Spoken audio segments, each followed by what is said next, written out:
மதுரைக்கு அருகில ஒரு சின்ன கிராமம்.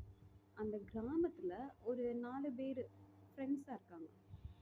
வார இறுதியில என்ன பண்ணுவாங்கன்னா, அந்த சனி, ஞாயிற்றுக்கிழமை போல ஒரு அடர்ந்த காட்டு பகுதியில மலை ஏறுறது இந்த மாதிரிலாம் பண்ணிட்டு இருப்பாங்க அந்த 4 ஃப்ரெண்ட்ஸும். காடுகள் ரொம்ப அங்க ரொம்ப அமைதியா, மர்மமா இருக்கும். ஸோ அந்த மாதிரி ஒரு இடம் அப்படின்னு வச்சுக்கோங்களேன். அப்போ ஒரு சாயங்காலம் ஒரு 6 மணி இருக்கும். சூரியன் மறைஞ்சிருச்சு. அப்போ என்ன அப்டின்னா, இன்னைக்கு ராத்திரி இங்கேயே தங்குவோம் அப்படின்னு அந்த 4 ஃப்ரெண்ட்ஸும் முடிவு பண்றாங்க. நாளைக்கு காலையில கிளம்பலாம் அப்படின்னு. அப்போ ஒரு பெரிய ஆலமரம் இருந்திருக்கு. அந்த ஆலமரத்துக்கு பக்கத்துல அவங்க ஒரு கூடாரம் மாரி, டென்ட் மாரி போட்டிருக்காங்க. திடீர்னு அங்க ஒரு சலங்க சவுண்ட் கேட்குது. அங்க ஒரு 4 நண்பர்கள்ல ஒருத்தர் பேர் ரமேஷ். அந்த ரமேஷ்க்கு மட்டும் அந்த கொலுசு சவுண்ட் கேட்குது.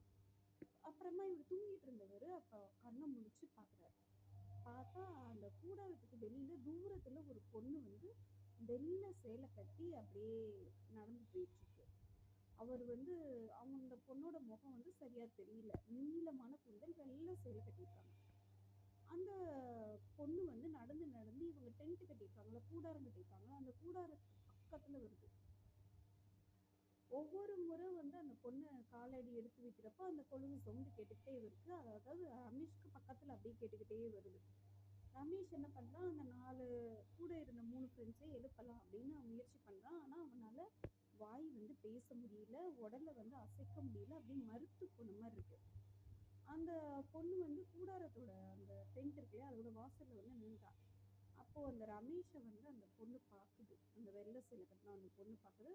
அவளோட கண்ணுல ரத்தமா அப்படியே வலியுது. அஹ் கையில பார்த்தேன்னா பழைய இரும்பு சங்கிலி ஒண்ணு இருந்துச்சு. அவ மெதுவா ரமேஷோட காது பக்கத்துல ஏன் ஏன் இடத்துல நீ படுத்திருக்க அப்படின்னு நடுங்குற குரல்ல அந்த பொண்ணு ரமேஷ் கிட்ட சொல்லுது. அடுத்த நொடி ரமேஷ் அப்படியே கண்ணை முழிச்சு இப்படி பாக்குறான். பார்த்தா ஃப்ரெண்ட்ஸ் எல்லாரும் நல்லா தூங்கிட்டு இருக்கிறாங்க. ஸோ நல்ல வேளை இது ஒரு கனவு அப்படின்னு சொல்லி நிம்மதியானான். அப்புறமா அவன் தன்னோட கையில பாக்குறப்போ அதிர்ச்சி ஆயிடுச்சு. அந்த இரும்பு சங்கிலி, அந்த பொண்ணு கையில வச்சிருந்த இரும்பு சங்கிலி ரமேஷோட கையில இருக்கு. அப்புறமா அந்த கால் தடை ஈரமான கால் தடை பதிஞ்சு பதிஞ்சு அந்த வந்தது எல்லாமே இருக்கு.